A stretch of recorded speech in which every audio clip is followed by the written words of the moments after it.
trail cameras have become a very useful tool, allowing us to view areas normally out of reach.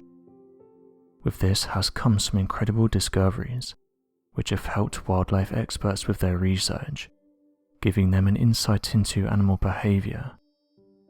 Every so often though, trail cameras capture unexpected moments, leaving us with more questions than answers. This happened to one homestead owner in Washington. He posted an interesting photo from his trail camera, detailing that shortly afterwards it was destroyed. He said the following: "My trail camera took this photo of my property in Washington. I have an 84-acre property that's set within dense woodlands. The image was taken in the summer, and as of right now I have no idea what this could be.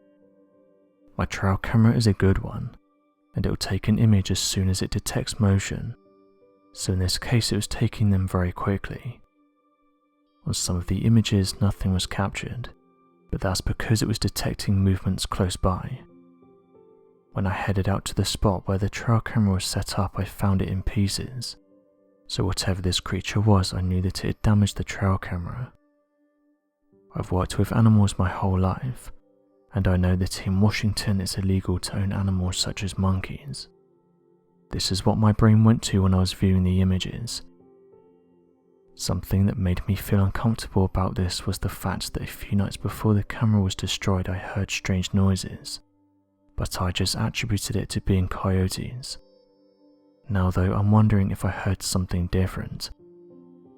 This is the first time that something like this has happened, and at the moment I'm just trying to work out what this thing is. I'm currently talking to some people who want to conduct some investigations. I'm already in the process of buying a bunch more trail cameras in the hopes that I can get a better look at this thing.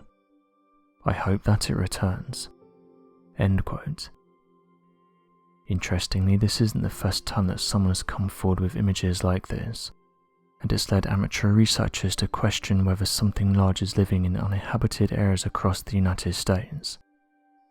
There's said to be various hotspots across the US where these types of sightings keep happening, and those include Washington, California, Oregon, and Florida. As for what these creatures are though, that's up for debate, with some believing that there's an undiscovered large humanoid species roaming across the dense areas of the US, while others have said they can be attributed to things like natural wildlife, or pets that were released into the wild. Although it sounds hard to believe that such a large creature could go undetected for so long, the dense forests of the US are much bigger than what people realise, and tests have been conducted that show how easy it is to lose people in these areas, with visibility being one of the main factors that could be helping to hide these creatures. It's also one of the reasons why so many people go missing in these areas, because it's very easy to wander off and lose your bearings. As of right now, it's still debated whether these creatures are genuine. Over 250,000 individuals are reported missing every year, with estimates of actual missing person cases that are left unreported pushing that total to around 300,000 cases. With that many reports, it's no wonder that a vast majority of these cases are left unresolved. However, every now and then there's a series of missing cases that emerge that are so peculiar, they become the subject of impossible to explain theories. There appears to be a substantial number of missing person cases relating to the disappearances of individuals from national parks. In fact, many of these cases are believed to not be investigated too deeply, as it's reported that something strange is going on within these areas. On the 11th of April back in 2004, a 19-year-old man would be reported missing after visiting the North Shore Forest Park, which is located in Louisiana.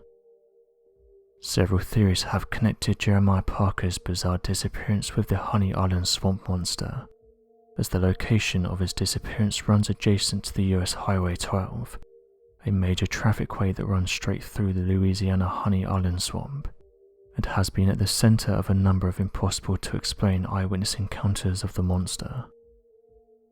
According to the official missing persons report, at around 6 PM on April 11th, Jeremiah Parker had journeyed to the Northwood Forest Park for a moment of relaxation.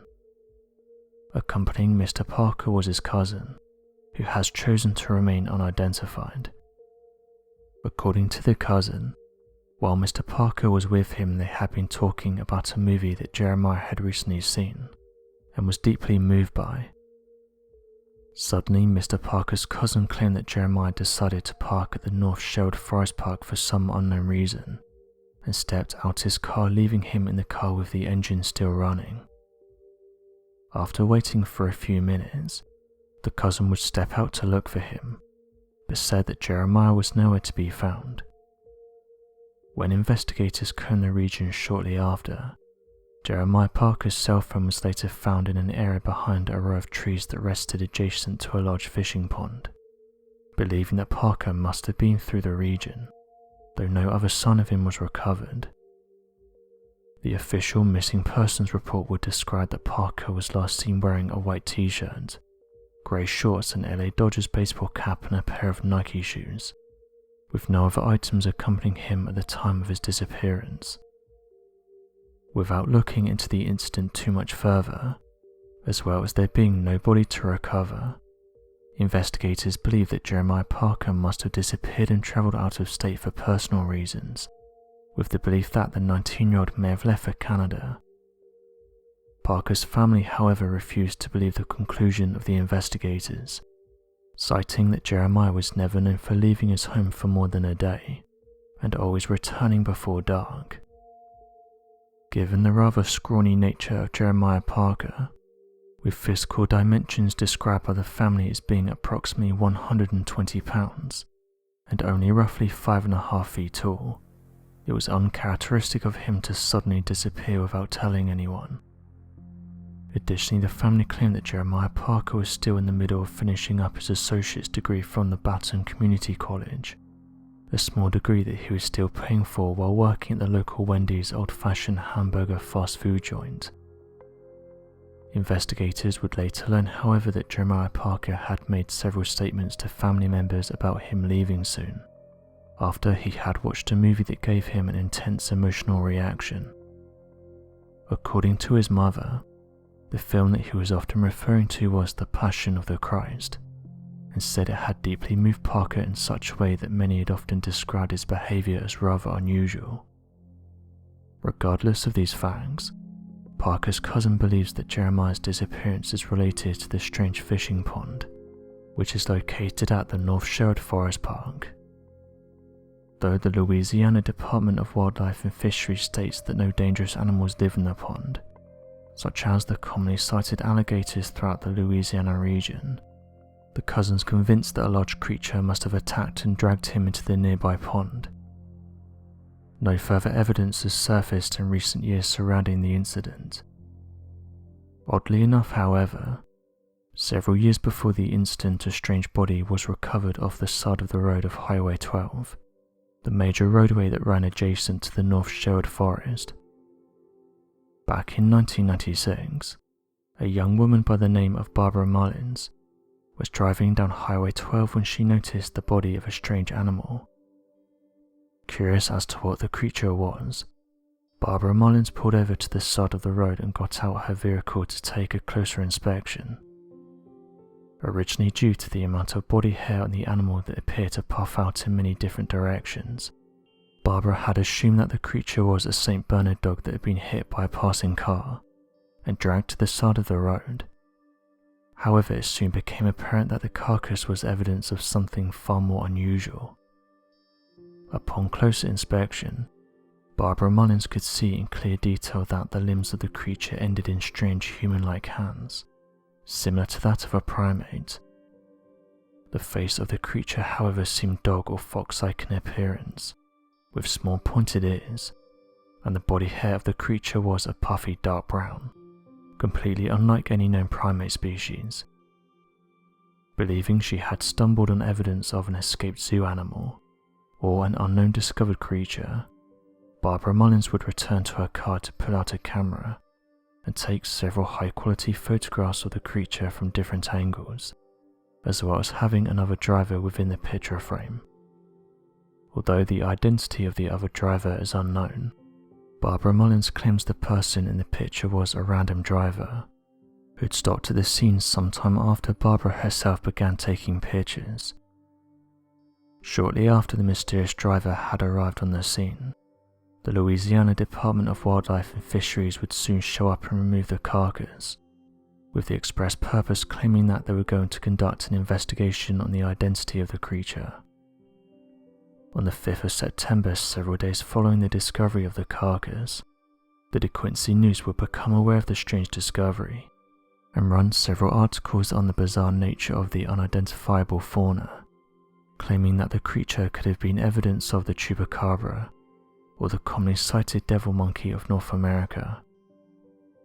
Although the unknown carcass, referred to as the Derrida roadkill, had been within the possession of the Louisiana Department of Wildlife and Fisheries, the State Department decided to send the carcass to the Louisiana State University in order for more scientific research to be conducted. After a year of having the carcass within their possession, however, the Louisiana State University claimed that they were not equipped with the necessary scientific equipment, and that they couldn't conduct a thorough research and accurately identify the species of animal, and so decided to transfer the carcass to an unknown private lab to conduct further investigations. After 4 years of possessing the mysterious creature, it would later be revealed that the private lab had sold the remains of the animal to an unknown private collector. No official scientific inquiries into the species of the animal have surfaced.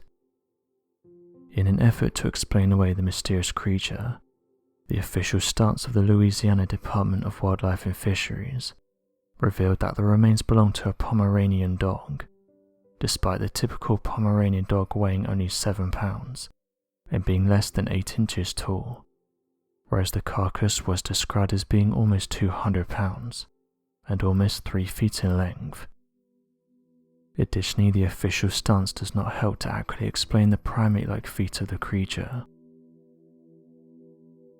So what do you make of these interesting discoveries? Be sure to leave your questions and answers in the comments section below, and help us to grow this community while working to solve these unexplained mysteries. Thank you for watching, and don't forget to subscribe for more videos.